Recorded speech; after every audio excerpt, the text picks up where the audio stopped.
Hello friends, আজকে আমি আবারও একটা নতুন রেসিপি নিয়ে এসেছি তোমাদের জন্য। সর্ষে পোস্ত দিয়ে কাতলা মাছের ভাপা। সর্ষে আর কাঁচা লঙ্কা একসাথে বেটে নেবো, পোস্তটা আলাদা বাটবো। আর এখানে কাতলা মাছটা আমি নুন আর লেবু মাখিয়ে 5 মিনিট রেখে দেবো রেস্টে।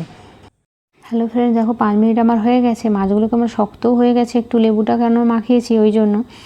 আর ওখানে সর্ষে আর কাঁচা লঙ্কাটা একসাথে বেটে নিয়েছি আর পোস্তটা আলাদা।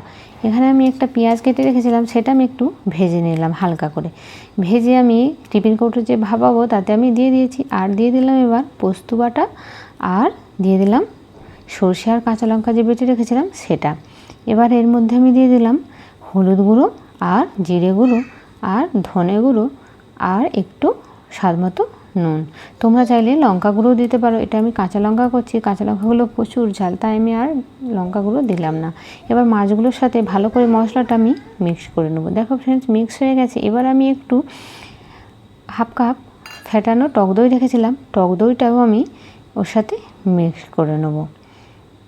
হ্যালো ফ্রেন্ডস, দেখো খুব সুন্দরভাবে মিক্স হয়ে গেছে। এবার আমি উপর থেকে ছড়িয়ে দিলাম সর্ষের তেল, আর যে দুটো কাঁচা লঙ্কা চেরা রেখেছিলাম সেটা দিয়ে দেবো। ঠিক আছে ফ্রেন্ডস। তো ফ্রেন্ডস দেখো, দেখতে কিন্তু খুব সুন্দর লাগছে। এবার আমি ওভেনে কড়াটা আগে থেকেই কড়ার জলটা বস করে দিয়েছিলাম কড়ার মধ্যে। এবার আমি টিফিন কৌটোটা দিয়ে 10 মিনিট ভাপিয়ে নেবো। হ্যালো ফ্রেন্ডস, দেখো 10 মিনিট আমার হয়ে গেছে, জলটাও দেখো মরে গেছে। এবার আমি এটাকে নামিয়ে সার্ভ করে দেবো।